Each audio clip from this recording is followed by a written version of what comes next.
It's really the phenomenal success of the UAD1 that enabled us to be able to take on this development.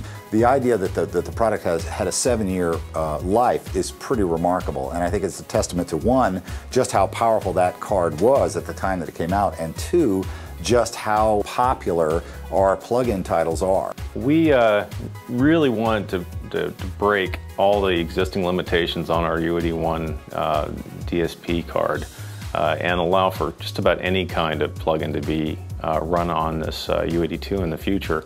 An environment where we can do signal processing without having to worry about the constraints of processing power. And so that was the idea years ago when the UAD1 first came out, and that's exactly the same idea that this represents, is we can do what we want. It's a palette. The very first product definition started out in 2004, but we felt that the original prototype wasn't quite as powerful a statement as we wanted to make. We went back to the drawing board and produced the product that we did because we felt we needed to leapfrog the competition. We added significant memory. We went to a much more flexible DSP architecture, namely the Shark. Shark does actually stand for something. It stands for Super Harvard Architecture Computer. 32-bit floating point DSP. Floating point is precision. It's really the simplest way to say it. Architectures that have dual multiply accumulates in a single instruction, which effectively give you very high computational power. The part has been designed with pro audio in mind.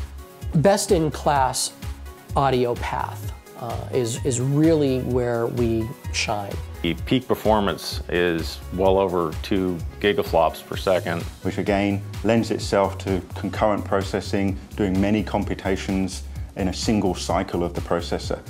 Very important for real-time applications. We were able to estimate that the number of our plugins that we could run would more than meet our objectives. Bring all together the internal memory, the interfaces that you have for particularly audio applications. Audio input and output, sample rate conversion. SPDIF, high-speed serial ports. The ability to do native decoding. These chips are very, very complex.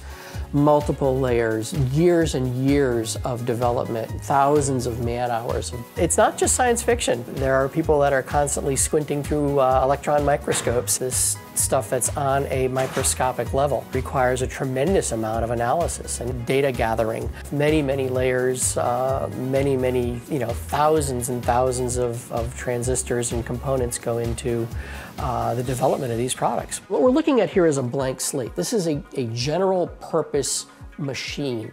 What comes in and out of this is entirely dependent on the software that's written for it. And that's where Universal Audio comes in, that's where the developers come in, and the thousands of hours they've put into developing this product. You can think of the chip as a Formula One race car, right? Now, Formula One race cars are all about power and speed. The same thing can be said for the Shark. It's about power, it's about speed, it's about precision engineering. A Formula One race car just sits there unless you have a great driver and a great pit crew.